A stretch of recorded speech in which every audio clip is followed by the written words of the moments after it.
ನಮಸ್ಕಾರ ಬಂಧುಗಳೇ, ನಾನು ನಿಮ್ಮ ಡಾಕ್ಟರ್ ಸಂತೋಷ್ ಶೆಟ್ಟರ್. ನಾವಿವತ್ತು ನಮ್ಮ ಹೆಮ್ಮೆಯ ಕನ್ನಡಿಗರು ಕಟ್ಟಿಸಿರತಕ್ಕಂತಹ, ಚಾಲುಕ್ಯರು ಕಟ್ಟಿಸಿರತಕ್ಕಂತಹ, ನಮ್ಮ ಎರಡನೆಯ ಪುಲಿಕೇಶಿ ಮಹಾರಾಜರು ಕಟ್ಟಿಸಿರತಕ್ಕಂತಹ ಅಮೋಘ ಶಿಲ್ಪಕಲೆಗಳನ್ನು ಹೊಂದಿರತಕ್ಕಂತಹ ಒಂದು ವಿಶಿಷ್ಟ ದೇವಸ್ಥಾನವನ್ನು ನೋಡಿಕೊಂಡು ಬರೋಣ.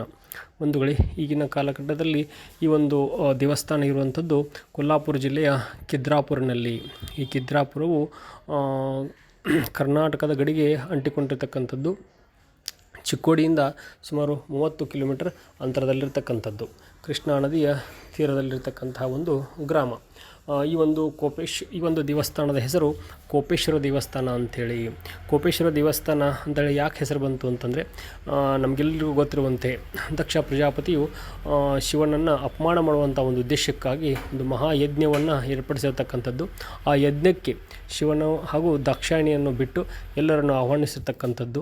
ಆ ಒಂದು ಯಜ್ಞಕ್ಕೆ ಬಂದಿರತಕ್ಕಂತಹ ದಾಕ್ಷಾಯಿಣಿಯ ಮುಂದೆ ಶಿವನನ್ನು ಅಪಮಾನ ಮಾಡಿದಾಗ ದಾಕ್ಷಾಯಿಣಿಯು ಯಜ್ಞಕುಂಡಕ್ಕೆ ಹಾರಿ ಪ್ರಾಣವನ್ನು ಅರ್ಪಿಸಿರ್ತಕ್ಕಂಥದ್ದು. ಈ ಒಂದು ಸಂದರ್ಭದಲ್ಲಿ ಶಿವನು ಅತ್ಯಂತ ಕೋಪಗೊಂಡು, ಆದ್ದರಿಂದಲೇ ಆತನ ಹೆಸರು ಕೋಪೇಶ್ವರ ಬಂದಿರತಕ್ಕಂಥದ್ದು.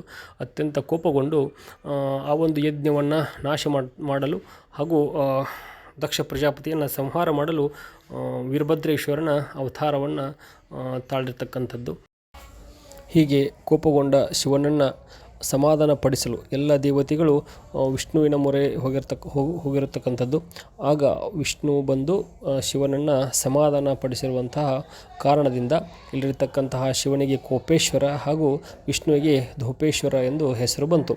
ಇನ್ನೊಂದು ವಿಶೇಷ ಅಂತಂದರೆ, ಶಿವ ಹಾಗೂ ವಿಷ್ಣು ದಕ್ಷಿಣಾಭಿಮುಖವಾಗಿರ್ತಕ್ಕಂಥದ್ದು. ಯಾವುದೇ ದೇವಸ್ಥಾನದಲ್ಲಿ ದೇವರುಗಳು ದಕ್ಷಿಣಾಭಿಮುಖವಾಗಿ ಇರುವುದಿಲ್ಲ. ಆ ರೀತಿಯಿಂದಲೂ ಸಹಿತ ಈ ಒಂದು ದೇವಸ್ಥಾನ ಅತ್ಯಂತ ವಿಶಿಷ್ಟವಾಗಿದೆ. ಇನ್ನು ಇತಿಹಾಸಕ್ಕೆ ಬಂದರೆ, ಈ ಒಂದು ದೇವಸ್ಥಾನದ ಒಂದು ನಿರ್ಮಾಣ ಕಾರ್ಯ ಚಾಲುಕ್ಯರ ಕಾಲಘಟ್ಟದಲ್ಲಿ ಪ್ರಾರಂಭವಾಗಿರ್ತಕ್ಕಂಥದ್ದು. ವಿಶೇಷವಾಗಿ ಎರಡನೆಯ ಪುಲಿಕೇಶಿ ಮಹಾರಾಜರ ಕಾಲದಲ್ಲಿ ಪ್ರಾರಂಭವಾಗಿರ್ತಕ್ಕಂಥದ್ದು. ಅದನಂತರ 642-45 ಚಾಲುಕ್ಯರ ಪತನಾನಂತರ ರಾಜಕೀಯ ವಿಪ್ಲವಗಳು ಪ್ರಾರಂಭವಾಗಿ ಈ ಒಂದು ದೇವಸ್ಥಾನದ ನಿರ್ಮಾಣ ಕಾರ್ಯ ಸ್ಥಗಿತಗೊಂಡಿರುವಂಥದ್ದು. ತದನಂತರ ಕಲ್ಯಾಣಿ ಚಾಲುಕ್ಯರ ಆಡಳಿತ ಬಂದ ನಂತರ ಮತ್ತೆ ರಾಜಕೀಯದಲ್ಲಿ ಸ್ಥಿರತೆ ಬಂದ ನಂತರ ಈ ಒಂದು ದೇವಸ್ಥಾನದ ನಿರ್ಮಾಣ ಕಾರ್ಯ ಮತ್ತೆ ಪುನಃ ಪ್ರಾರಂಭವಾಗ್ತಾ ಇದೆ. ಅದನಂತರ ಕಲ್ಯಾಣ ಚಾಲುಕ್ಯರ ಪತನದ ನಂತರ ಕಲ್ಯಾಣ ಚಾಲುಕ್ಯರ ಸಾಮಂತರಾಗಿರ್ತಕ್ಕಂತಹ ಈ ಒಂದು ಪ್ರದೇಶವನ್ನು ನೋಡಿಕೊಳ್ಳುತ್ತಿದ್ದಂತಹ ಶಿಲಾಹಾರರು ಸ್ವತಂತ್ರತೆಯನ್ನು ಘೋಷಿಸಿಕೊಳ್ತಾರೆ. ತದನಂತರ ಅವರು ಸಹಿತ ಈ ಒಂದು ದೇವಸ್ಥಾನದ ಶಿಲಾಹಾರರು ಸಹಿತ ಈ ಒಂದು ದೇವಸ್ಥಾನದ ನಿರ್ಮಾಣ ಕಾರ್ಯದಲ್ಲಿ ಬಹುವಾದ ಕೊಡುಗೆಯನ್ನು ಕೊಡುತ್ತಾ ಹೋಗ್ತಾರೆ. ಶಿಲಾಹಾರರ ನಂತರ ಬರ್ತಕ್ಕಂಥವರು ಯಾದವರು.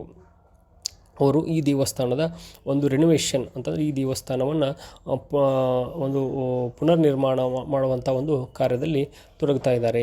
ತದನಂತರ ಮೊಘಲರ ಕಾಲದಲ್ಲಿ ಈ ಒಂದು ದೇವಸ್ಥಾನದ ಮೇಲೆ ಹಲವಾರು ದಾಳಿಗಳು ಆಗುವಂಥದ್ದು. ಆಗಿನ ಕಾಲದ ಈ ಒಂದು ಪ್ರದೇಶದ ಸರದಾರನಾಗಿರ್ತಕ್ಕಂಥ ನೆರ್ಲೇಕರ್ ಎಂಬುವರು ಈ ಒಂದು ದೇವಸ್ಥಾನದ ರಕ್ಷಣೆಯನ್ನು ಮಾಡ್ತಕ್ಕಂಥದ್ದು. ಶಿವಾಜಿ ಮಹಾರಾಜರು ಸಹಿತ ಈ ಒಂದು ದೇವಸ್ಥಾನದ ರಕ್ಷಣೆಯನ್ನು ಮಾಡ್ತಕ್ಕಂಥ ನಾವು ಇತಿಹಾಸವನ್ನು ನೋಡ್ತಾ ಇದ್ದೇವೆ. ಅದರ ಜೊತೆಗೆ ಈ ಒಂದು ದೇವಸ್ಥಾನವು ಅತ್ಯಂತ ಅಮೋಘವಾದಂತಹ ಶಿಲ್ಪಕಲೆಗಳನ್ನು ಒಳಗೊಂಡಿರತಕ್ಕಂಥ ಒಂದು ವಿಶಿಷ್ಟ ದೇವಸ್ಥಾನವಾಗಿದೆ. ಈ ಒಂದು ದೇವಸ್ಥಾನದ ಶಿಲ್ಪಕಲೆಗಳನ್ನು ನಾವು ನೋಡಿದರೆ, ಈ ಒಂದು ದೇವಸ್ಥಾನವು ಚಾಲುಕ್ಯರ ಶೈಲಿಯದ್ದೇ ದೇವಸ್ಥಾನ ಎಂಬತಕ್ಕಂಥದ್ದನ್ನು ನಾವು ಮನಗಾಣಬಹುದಾಗಿದೆ. ಚಾಲುಕ್ಯರ ವಿಶೇಷವಾದಂಥ ಯುನಿಕ್ ಅಂತ ಏನು ಕರಿತೀವಿ, ಅಂತಹ ಒಂದು ಟೆಕ್ನಿಕ್ಗಳಿಂದ ಇಲ್ಲಿ ಒಂದು ಶಿಲ್ಪಕಲಾಕೃತಿಗಳನ್ನು ರಚನೆ ಮಾಡಿರ್ತಕ್ಕಂಥದ್ದನ್ನು ನಾವು ನೋಡಬಹುದಾಗಿದೆ. ಇಡೀ ದೇವಸ್ಥಾನದಲ್ಲಿ ಸುಮಾರು 126 ವಿಶಿಷ್ಟ ರೀತಿಯಾದಂಥ ಒಂದು ಕಂಬಗಳು ಇರುವುದನ್ನು ನಾವು ನೋಡ್ತಾ ಇದ್ದೇವೆ. ಕಂಬಗಳಲ್ಲಿ ವಿಶಿಷ್ಟ ರೀತಿಯಾದಂತಹ ಒಂದು ಕಲಾಕೃತಿಗಳನ್ನು, ಆಭರಣಗಳ ಕಲಾಕೃತಿಗಳಾಗಿರ್ಬೋದು, ಪ್ರಾಣಿ ಪಕ್ಷಿಗಳ ಕಲಾಕೃತಿಗಳಾಗಿರ್ಬೋದು, ಹೀಗೆ ವಿಶಿಷ್ಟ ಕಲಾಕೃತಿಗಳನ್ನು ನಾವು ನೋಡ್ಬೋದು. ಆಮೇಲೆ ದೇವಸ್ಥಾನದ ಹೊರಗಡೆ ಗೋಡೆಗಳನ್ನು ನಾವು ಗಮನಿಸಿದಾಗ ಇಡೀ ದೇವಸ್ಥಾನವು ಆನೆಗಳ ಮೇಲೆ ನಿಂತಿದೆಯೇನೋ ಎಂಬತಕ್ಕಂಥದ್ದು ಭಾಸವಾಗುವಂತೆ ಕಲಾಕೃತಿಗಳನ್ನು ನಾವಿಲ್ಲಿ ನೋಡಬಹುದಾಗಿದೆ. ಆಮೇಲೆ ಈ ಒಂದು ದೇವಸ್ಥಾನದಲ್ಲಿ 4 ಮಂಟಪಗಳು ಇರುವುದನ್ನು ನಾವು ನೋಡಬಹುದು. ಇದು ಸಹಿತ ಚಾಲುಕ್ಯರ ವಿಶೇಷ ಶೈಲಿ ಅಂಥೇಳಿ ನಾವು ಕರೆಯಬಹುದು. ಆಮೇಲೆ ಹೊರಗಿನ ಮುಖಮಂಟಪ ಅಂತ ಏನು ಕರಿತೀವಿ, ಅದರ ಮೇಲ್ಛಾವಣಿ ಮೇಲ್ಛಾವಣಿ ಇರುವುದಿಲ್ಲ. ಆ ಒಂದು ಇತಿಹಾಸವನ್ನು ನಾವು ಗಮನಿಸಿದಾಗ ಅದು ಗ್ರಹ ನಕ್ಷತ್ರ ಗ್ರಹಣಗಳು ಇವುಗಳ ಅಧ್ಯಯನಕ್ಕಾಗಿ ಇರ್ತಕ್ಕಂತಹ ಜಾಗೆ ಅಂಥೇಳಿ ನಮಗೆ ತಿಳಿದು ಬರುವಂಥದ್ದು. ಆಮೇಲೆ ಮೇ ತಿಂಗಳಲ್ಲಿ ಕಂಡು ಬರುವಂತಹ ಜೀರೋ ಶ್ಯಾಡೋ ಡೇ ಅಂತಂದರೆ ನೆರಳು ಇಲ್ಲದೇ ಇರುವಂಥ ಒಂದು ದಿನದಂದು ಸೂರ್ಯನ ಒಂದು ಪ್ರತಿಬಿಂಬವನ್ನು ಈ ಒಂದು ನಾವು ಮೇಲ್ಛಾವಣಿ ಮುಖಾಂತರ ನೋಡಬಹುದಾಗಿದೆ. ಆಮೇಲೆ ಕಾರ್ತಿಕ ಮಾಸದ ಪೂರ್ಣಿಮೆಯಂದು ಇಲ್ಲಿ ಚಂದ್ರನ ಒಂದು ಛಾಯೆಯನ್ನು ನಾವು ನೋಡಬಹುದಾಗಿದೆ. ಹೀಗೆ ವಿಶಿಷ್ಟ ರೀತಿಯಾಗಿ ವೈಜ್ಞಾನಿಕ ಹಿನ್ನೆಲೆಯಲ್ಲಿ ಹಾಗೂ ಧಾರ್ಮಿಕ ಹಿನ್ನೆಲೆಯಲ್ಲಿ, ಪೌರಾಣಿಕ ಹಿನ್ನೆಲೆಯಲ್ಲಿ ಅತ್ಯಂತ ವಿಶಿಷ್ಟವಾದಂಥ, ವಿಶೇಷವಾಗಿ ಕನ್ನಡಿಗರು ಹೆಮ್ಮೆಯನ್ನು ಪಟ್ಟುಕೊಳ್ಬಹುದಾದಂಥ ಒಂದು ವಿಶಿಷ್ಟವಾದಂತಹ ದೇವಸ್ಥಾನ ಈ ಒಂದು ಕೋಪೇಶ್ವರ ದೇವಸ್ಥಾನ ಆಗಿದೆ. ಆದ್ದರಿಂದ ನಾವೆಲ್ಲರೂ ನಮ್ಮ ಮಕ್ಕಳನ್ನ, ನಮ್ಮ ಎಲ್ಲ ಸಂಬಂಧಿಕರನ್ನು ಕರೆದುಕೊಂಡು ಬಂದು ನೋಡಲೇಬೇಕಾದಂಥದ್ದು, ಚರಿತ್ರೆಯನ್ನು ತಿಳಿದುಕೊಳ್ಳಲೇಬೇಕಾಗಿರತಕ್ಕಂಥ ಒಂದು ವಿಶಿಷ್ಟ ದೇವಸ್ಥಾನ ಇದಾಗಿದೆ ಅಂತೇಳಿ ನಾವು ಹೇಳ್ಬೋದು. ದೇವಸ್ಥಾನದ ಒಳ ಆವರಣದಲ್ಲಿ ಅತ್ಯಂತ ವಿಶಿಷ್ಟವಾದಂಥ ಕಲಾಕೃತಿಗಳನ್ನು ನಾವು ನೋಡ್ಬೋದು. ಪಂಚತಂತ್ರದ ಕಥೆಗಳನ್ನಾಗಿರ್ಬೋದು, ರಾಮಾಯಣದ ಕಿಷ್ಕಿಂಧ ಕಾಂಡದಲ್ಲಿ ಬರ್ತಕ್ಕಂತಹ ಕಥೆಗಳನ್ನು ಆಗಿರ್ಬೋದು, ಹೀಗೆ ಹಲವಾರು ಕಲಾಕೃತಿಗಳನ್ನು ನಾವು ನೋಡಬಹುದಾಗಿದೆ. ಇನ್ನೊಂದು ನಾನು ಗಮನಿಸಿರ್ತಕ್ಕಂಥ ಒಂದು ವಿಶಿಷ್ಟ ಕಲಾಕೃತಿ, ಶಿವನ ನಾವು ಕೇಳದೇ ಇರತಕ್ಕಂತಹ ಒಂದು ವಿಶಿಷ್ಟ ಅವತಾರ ಅಕುಲೇಶ್ವರ ಅವತಾರವನ್ನು ಸಹಿತ ನಾವು ಈ ಒಂದು ದೇವಸ್ಥಾನದಲ್ಲಿ ಕಾಣಬಹುದು. ಹಾಗೂ ವಿಷ್ಣು ಮತ್ತು ಬುದ್ಧ ಭಗವಾನ್ ಇವರು ಯೋಗ ಮುದ್ರೆಯಲ್ಲಿರ್ತಕ್ಕಂಥ ಒಂದು ವಿಶಿಷ್ಟವಾದಂತಹ ಕಲಾಕೃತಿಗಳನ್ನು ನಾವು ನೋಡ್ಬೋದು. ವಿಶೇಷವಾಗಿ ವಿಷ್ಣು ಯೋಗ ಮುದ್ರೆಯನ್ನು ಹಾಕಿಕೊಂಡು ಕುಳಿತಿರ್ತಕ್ಕಂತಹ ಭಂಗಿಗಳು ನಮಗೆ ಸಿಗುವುದು ಅತ್ಯಂತ ವಿರಳವೆಂದೇ ಹೇಳಬಹುದು. ಈ ರೀತಿಯಾಗಿ ಹಲವಾರು ವಿಶಿಷ್ಟ ಕಲಾಕೃತಿಗಳನ್ನು, ವಿಶಿಷ್ಟ ಚರಿತ್ರೆಯನ್ನು ಹೊಂದಿರತಕ್ಕಂಥ ದೇವಸ್ಥಾನ ಕೋಪೇಶ್ವರ ದೇವಸ್ಥಾನ ಆಗಿದೆ. ಈ ಮೂಲಕ ತಮ್ಮೆಲ್ಲರಲ್ಲೂ ವಿನಂತಿ ಅಂತಂದರೆ, ಈ ಒಂದು ದೇವಸ್ಥಾನದ ಬಗ್ಗೆ ತಿಳಿದುಕೊಳ್ಬೇಕಾದ್ರೆ ಅಲ್ಲಿರ್ತಕ್ಕಂತಹ ಗೈಡ್ ಇವರ ಒಂದು ಮಾರ್ಗದರ್ಶನ ತೆಗೆದುಕೊಳ್ಳುವುದು ಬಹಳಷ್ಟು ಒಳ್ಳೆಯದು. ನಾವು ಗೈಡ್ ಇವರನ್ನ ಕೇಳದೆ ಹಾಗೆ ದೇವಸ್ಥಾನವಾದ ಒಂದು ಸೌಂದರ್ಯವನ್ನು ಸವಿದರೆ ಕೇವಲ ಅದನ್ನು ಸೌಂದರ್ಯವನ್ನು ಮಾತ್ರ ನಾವು ನೋಡ್ಬೋದು. ಗೈಡ್ಗಳನ್ನು ತೆಗೆದುಕೊಂಡರೆ ಅದರ ಚರಿತ್ರೆಯನ್ನು ಸಹಿತ ನಾವು ತಿಳಿದುಕೊಳ್ಳಬಹುದು. ಹಾಗೂ ಗೈಡ್ಗಳನ್ನು ಪ್ರೋತ್ಸಾಹ ಮಾಡುವುದರ ಮುಖಾಂತರ ಈ ಒಂದು ಚರಿತ್ರೆ ಮುಂದೆ ನಮ್ಮ ತಲೆತಲಾಂತರಕ್ಕೂ ಸಹಿತ ನಾವು ಹಸ್ತಾಂತರಿಸಲು ಬಹಳಷ್ಟು ಸಹಾಯಕ ಆಗ್ತಾ ಇದೆ.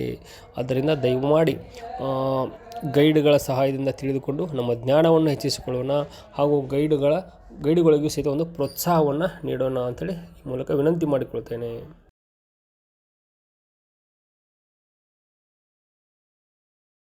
ತಾವಿಲ್ಲಿ ಗಮನಿಸಬಹುದು, ಅಷ್ಟದಿಕ್ಪಾಲಕರ ಹಿಂದುಗಡೆ ಅವರ ಹೆಂಡತಿಯರು ಸಹಿತ ಕುಳಿತುಕೊಂಡಿರ್ತಕ್ಕಂತಹ ಕಲಾಕೃತಿಗಳು. ನೇರವಾಗಿ ನೋಡಿದರೆ ಕೇವಲ ಅಷ್ಟದಿಕ್ಪಾಲಕರು ಮಾತ್ರ ಕಾಣುವಂಥದ್ದು. ಆಮೇಲೆ ಸೈಡ್ ವ್ಯೂಸ್ ಮುಖಾಂತರ ನೋಡಿದರೆ ಅವರ ಹೆಂಡತಿಯರು ಸಹಿತ ಅಷ್ಟದಿಕ್ಪಾಲಕರ ಜೊತೆ ಅವರ ವಾಹನದ ಮೇಲೆ ಕುಳಿತುಕೊಂಡಿರೋದು ಕಾಣ್ಬೋದು. ಈ ರೀತಿಯಾಗಿ ಅತ್ಯಂತ ವಿಶಿಷ್ಟವಾಗಿ ಸೂಕ್ಷ್ಮವಾಗಿ ಕೆತ್ತಿರ್ತಕ್ಕಂಥ ಕಲಾಕೃತಿಗಳನ್ನು ನಾವು ಕಾಣ್ಬೋದು. ಇದು ವಿಷ್ಣು ಯೋಗಮುದ್ರೆಯಲ್ಲಿ ಕುಳಿತಿರ್ತಕ್ಕಂತಹ ಒಂದು ಕಲಾಕೃತಿ. ಪೈಲೆ ಬಾರ್ ಹಮ್ ದೇಖ್ ರಹೇ ಸರ್, ವಿಷ್ಣು ಯೋಗಮುದ್ರೆಯಲ್ಲಿ ಕುಳಿತುಕೊಂಡಿರ್ತಕ್ಕಂಥ ಕಲಾಕೃತಿ.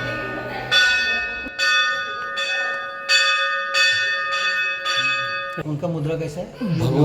ಭಗವಾನ್ ಬುದ್ಧನು ಸಹಿತ ಯೋಗ ಮುದ್ರೆಯಲ್ಲಿ ಕುಳಿತುಕೊಂಡಿರ್ತಕ್ಕಂಥದ್ದು ಅತ್ಯಂತ ಸೂಕ್ಷ್ಮವಾದ पंचतंत्र मगरमच्छ और मंकी वाला ಪಂಚತಂತ್ರದಲ್ಲಿ ಬರ್ತಕ್ಕಂತಹ ಕಥೆಗಳನ್ನು ನಾವಿಲ್ಲಿ ನೋಡ್ಬೋದು. ಪಂಚತಂತ್ರದಲ್ಲಿ ಬರ್ತಕ್ಕಂತಹ ಸಪ್ತಮಾತೃಕೆ सर. बाद में वाराही फीमेल वर्जन वाराही, हाँ, उसका वाहन बफेलो रहता है. इसके बाद में वैष्णवी का वाहन गरुड़ ईगल. एक ब्राह्मणी, उनका वाहन राजहंस. माहेश्वरी, उनका वाहन नंदी. एक कार्तिकी, उनका वाहन पिकॉक. और ये वीरभद्र यानी महादेव का अवतार, उनका वाहन नंदी. ऐसा यह सप्तमातृका है. तो इनका महत्व क्या रहता है? और उसके बाद में ये ऊपर में आए हो तो अंदर बहुत ठंडा रहता है और बाहर गर्मी रहती है. जब बाहर उसके पीछे जो हैंड में त्रिशूल है, दूसरे राइट हैंड में खड़ग, दूसरे लेफ्ट हैंड में एक कपाल है. कपाल पता है ना आपको? महादेव अवतार नकुलेश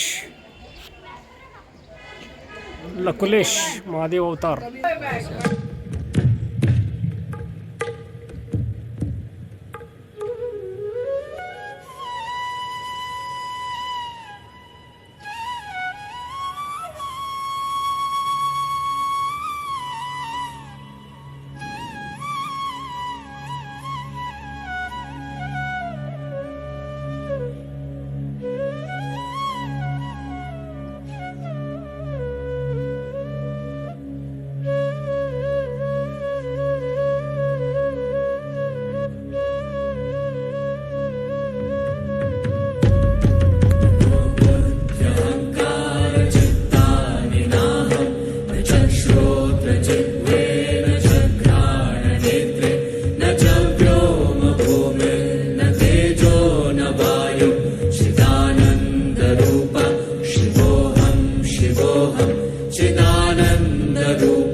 शिवोऽहं शिवोऽहं